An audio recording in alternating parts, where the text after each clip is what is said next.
How much longer will you sacrifice who you know you can be for who you have been, just for the sake of maintaining the relationships that you have in this present moment?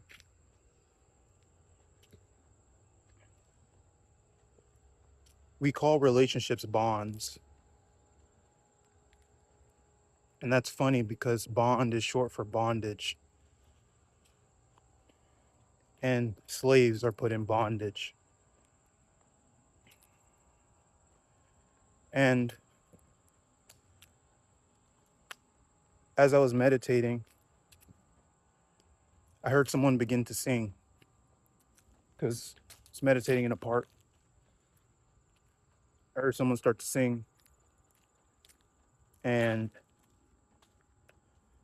they had a good voice and they were singing. And I was asking myself the question in my meditation, and even before my meditation, to set an intention, the question of how can I learn to love unconditionally?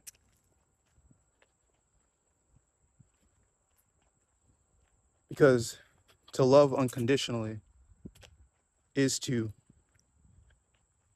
live free. It's freedom.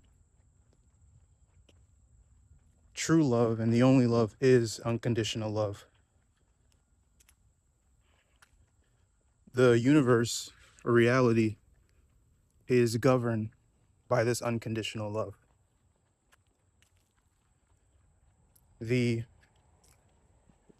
relationships that we have nowadays, a lot of us, typically they're like relationships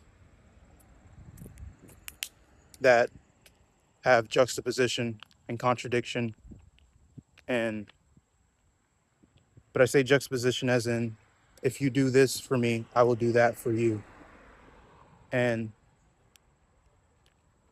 people maintain these relationships or maintain these bonds that are built on these juxtapositions, these ultimatums, these conditions. I love you because you love me. And that's dangerous because we learn over time to maintain these relationships. We learn over time to maintain these bonds. And by our desire to maintain these bonds, we sacrifice a lot of the time the fullness of what we can be in order to make other people comfortable, in order to make the people that are part of our relationships comfortable. And we call that love. That's not love, that's bondage. And we have to learn to see the difference because a lot of the time, in fact, nearly all the time, for someone that's becoming aware of their potential and wants to be more, but they feel that it's difficult for them to actually become more, it's because they're holding on to these bonds. They're holding on to this desire to just make sure that people are comfortable. A lot of the time, a lot of you that watch channels like this are extremely aware of your emotional state and super aware of other people's emotional states. A lot of you can read rooms fairly easily. A lot of you um, are just more spiritually inclined because of these things. And that's a part of you. And you may have been told that you were crazy. You may have been told that you overthink. You may have been told that you're too sensitive. It it depends. And maybe you are actually affirmed in that beautiful perspective that you have about life. But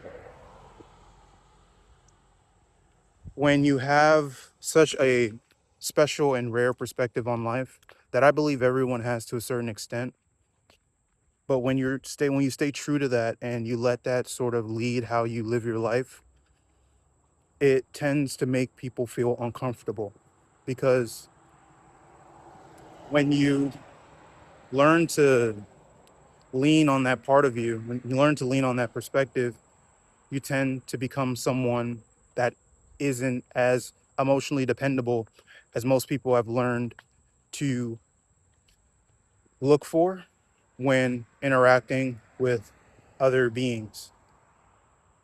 And this emotional dependence can be dangerous once again, because if you tend to be someone that is much more aware of your emotional states and other people's emotional states, you may come to some conclusion or build a narrative around yourself that it is my responsibility to maintain the balance. It is my responsibility to become an emotional shock absorber. I heard that term yesterday. And the truth is, it's not your responsibility to do that. It's your responsibility to become all that you can be. And that is of higher priority than being an emotional shock absorber. But once again,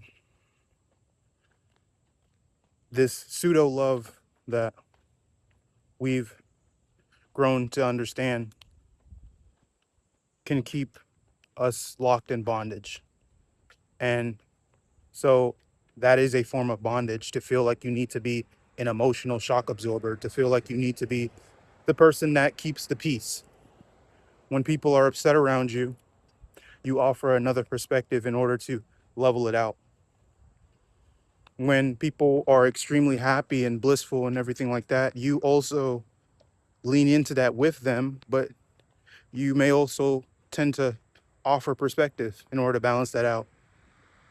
But the truth is, that's exhausting. And the truth is, oftentimes, you will never actually say what you actually feel to be true within yourself and that you feel like you want to say, because you've built this narrative that your perspective is not as valid and does not need priority, and that it's other people's perspective and other people's feelings that take priority over your own. And for you to just bear your cross and continue to perpetuate the narrative that you are the emotional shock absorber. And so freedom for people like this, which in my opinion, truly, this is almost everyone. I don't want to you know, divide people here. I think this is almost everyone in our lives. We sort of just like build these bonds with people but we know in the deepest part of us, if we were to remove that one aspect of us that we have in common with this individual, or if we were to remove this one aspect of us that this person enjoys about me, then that bond would dissolve. And but we'll have this understanding but not trust in it, because we develop this need to not trust in that part of us that people would call crazy or different or weird. But the truth is, that is your freedom right there. And the other truth is that the only reason that you don't want to do it is because of fear. But fear isn't real. And I don't say that facetiously. I mean this truly. Fear is not real. Fear is a stress response. Anxiety is a stress response. It's the body saying, you're doing something different than we typically do. But it's not a barrier. It's not something that stops you. You make the decision. And so what will happen is eventually you'll come to a point, and I say eventually because it's inevitable if you're someone like this, because what happens is you can't continue to just be like this for the rest of your life. Eventually, you'll come to a point where it becomes so overwhelming. What becomes overwhelming? You holding yourself back, you not expressing yourself, you holding in those emotions that you truly feel to the expense of your truest self for the people around you that want you to fit into a certain mold that they have shaped for you in their own narrative about reality. And you get so overwhelmed that you just explode.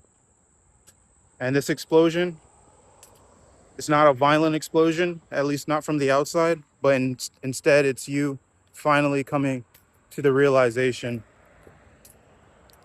that your perspective was right all along. That the way that you saw things was valid all along. That the invalidation of your perspective was nothing more than a narrative and not something actually true. And once you get to that point, it's about just trusting in that more and more as the days pass. And so I just make this video in order to remind you that your perspective is valid, that you're not crazy, you're not weird. You don't have to buy into that narrative because it's literally just a narrative. So go in peace.